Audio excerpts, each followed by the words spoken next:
Have you ever had to plan, but you felt so stressed and overwhelmed that it was really hard? It seems like the times when we most need to put plans in motion and take some action is when we feel like we can't even start or begin. I've known this to be true in my life many times. Like I've just got to put a plan together. I've got to figure this out because let's face it, right now, a lot of people are experiencing a lot of tough situations. And we're not sure if it's going to get any better soon. So I want to share my 3-step goal setting. What would you call it? I guess I'd call it a little system that I share with my clients to help them get off square one. So this is really helpful to use really on a daily basis. If you use it on a daily basis, you're going to start to see real momentum happen for you. So first of all, I'm up here on the treehouse. I see some people are coming in, which is very cool. Hi, Gail. Nice to see you. Saw you a little earlier today. Step 1 of this 3-step process is to take a moment, grab a piece of paper. It doesn't matter if it's on a sticky note or a notebook or a journal. And top of mind, I want you to write down some goals, dreams, or visions for yourself. So these 3 things: goals, dreams, or visions. They can be, my hair is really funky, isn't it? Sorry. They can be about tomorrow. They could be about 2 weeks from now, 6 months from now. Just any sort of goal, dream, or vision that you have for yourself that could help you get off square one and start to dream again.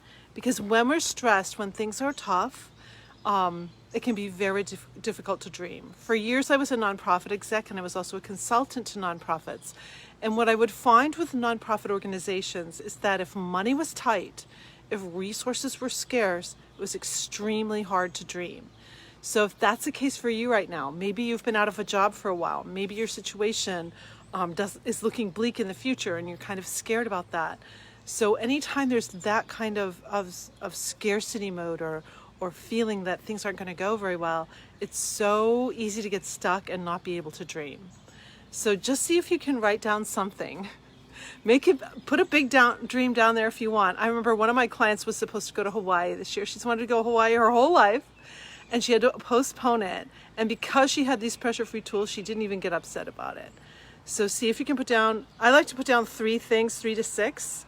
And actually one of my goals that I write every time I do this, which is hopefully every day, it's not quite every day, is stay up pressure-free in my genius zone all day. If I don't trigger the stress response, I know I'll have a fabulous day. If I trigger that stress response, I'm going to be suffering. So that's the first thing I write every day, just to keep it really present in my mind. If I can stay pressure-free and not release those hormones, I know I'm going to have a much better day. I'm going to be better for everybody else as well. So goals, dreams, visions, step 1. Step 2, I want you to take a look at what you've written down and put down 2 actions that you commit to in the next 24 hours that are going to move any of those dreams, goals, or visions forward. So let's say you want to, it's hard right now to think about traveling, but let's say you want to plan a trip to Hawaii. You know, what can you do? You could get on the internet, and for 10 minutes, you could take a look at where in Hawaii would you really like to go. So you could just do a little bit of planning for your trip. So that's just an example. If you have a project you need to work on, can you write down 1 action item that's going to get you off square one and get it going for you? So I like to have my clients commit to 2 actions. You can put more, of course, but at least 2. That's going to start to build momentum for you. Now, when you put these 2 action items down, I want you to pause for a moment and honor your word to yourself. I learned this from one of my coaches, Maria Andros. It's like we're so quick to say we're going to do something and then we don't honor it. So when you write down those 2 action items, I want you can put your hand on your heart. You can, whatever it takes for you. You can say your pledge, put your hand up and say a pledge. But pledge to yourself and honor your own word to yourself that you're going to do those 2 things. Today, I had to write 2,000 words. I wanted to get to over 14,000 words on my book. I committed to writing at least 2,000 words. That was one of the goal that I put last night. And so it's like, I did it. I completely did it. So really digging in, what are some action steps? And again, 2, you can put more, but commit to 2. honor your word with those two. And here's the third step, and this is a very unique goal-setting step. If you have purchased my pressure-free planner, you're in it and you know that how important this step is. If you're new to pressure-free and you don't know about my planner, just private message me. I have a really cool online planner, and all of this is a part of it.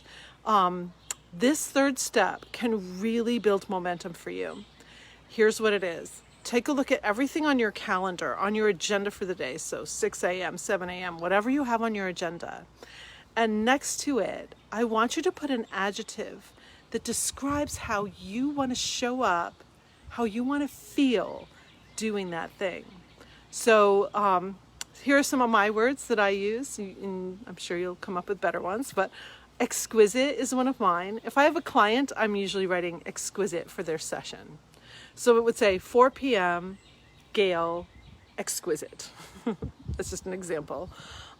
Dinner with your spouse, going out with a friend, taking a walk. It doesn't matter what's on your agenda, but if you start to qualify it with a word that has great meaning for you, that is explaining to yourself how you want to show up doing it. So it's not about the outcome.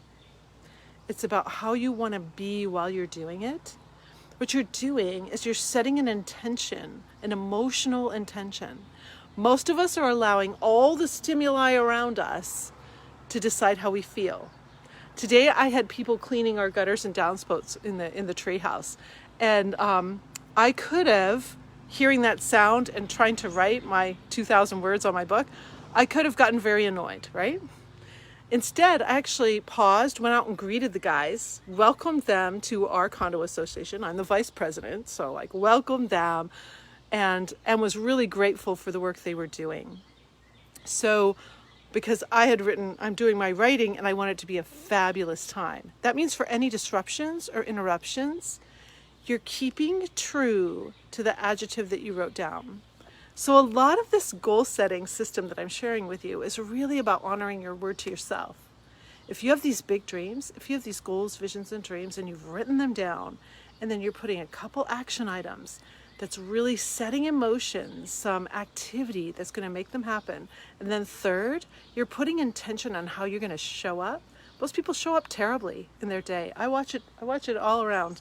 People driving their kids to school with the scowls on their faces, right? Driving way too fast. Their kids in the back, not wanting to go anywhere with a crazy mom like that, right? That's what I see. I see people walking around with tight faces, scowls on their face, not having a very good day. You choose that. You get to choose it, especially when you live pressure-free. You super get to choose it. But just putting those words down, intentionally deciding how you're going to show up, that will start to make a difference. My clients who use this system, two things happen. First, they feel like they make momentum toward their goals so much faster.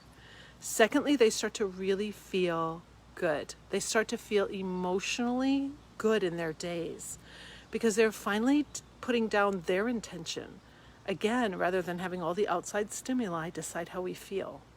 So that's a simple 3-step method. I've been using it since I started this method, created it in 2012 out of 60 goal setting books that I've read over the past few decades.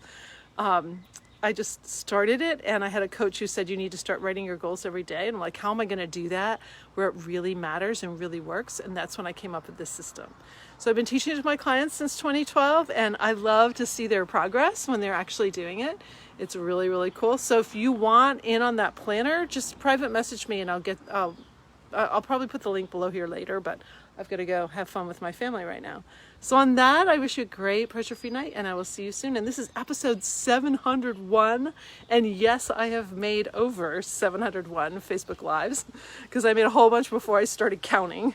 So hi, Jessica. So nice to see you. And Keith and Al and Vicky. So nice to see you all on here. So yeah, 701 episodes so far. I've made over 2,500 videos. Go to my YouTube channel if you want more, but I am a constant content creator. No one can ever say I don't make content for people. Whether or not it's good and how it's serving people, well, we can always make that better. So have a great pressure-free night and I'll see you soon. Bye.